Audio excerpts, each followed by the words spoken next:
সাংসদ দেব মন্ত্রী শশী পাঁজার পর এসআইআর শুনানিতে ডাক পেলেন তৃণমূলের আইটি সেলের ইনচার্জ দেবাংশু ভট্টাচার্য।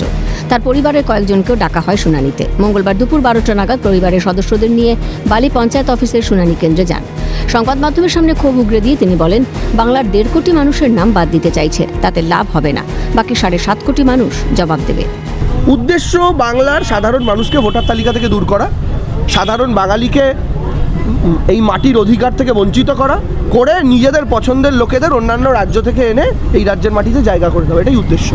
এর ইম্প্যাক্ট করবে কিছু এই যে এসআইআর নামের যে হিয়ারিং বা যে কংগ্রেস প্রচণ্ড বিরোধিতা করছে। শুনুন, আমাদের দল আর বাংলার মানুষের জেদ দুটোই এক। ঘাস যত কাটবেন ঘাস তত বাড়বে। আর বাংলার মানুষের যদি মনে করেন 1.5 কোটি কেটে দিয়ে গল্প অন্য হবে, তাহলে ভুল করছেন। তারপরেও যে 7.5 কোটি থাকবে তারাই বাংলারই মানুষ। এদিকে আইএসএফ বিধায়ক তথা পীরজাদা নওশাদ সিদ্দিকীর পর শুনানিতে ডাক পেলেন ফুরফুরা শরীফের পীরজাদা তহা সিদ্দিকী।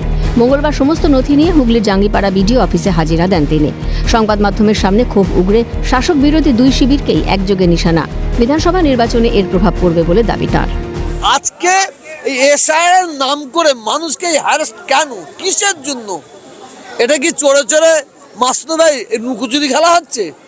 26 কোনো প্রভাব পড়বে? অবশ্যই পড়বে। এখন চূড়ান্ত ভোটার তালিকা প্রকাশের অপেক্ষা।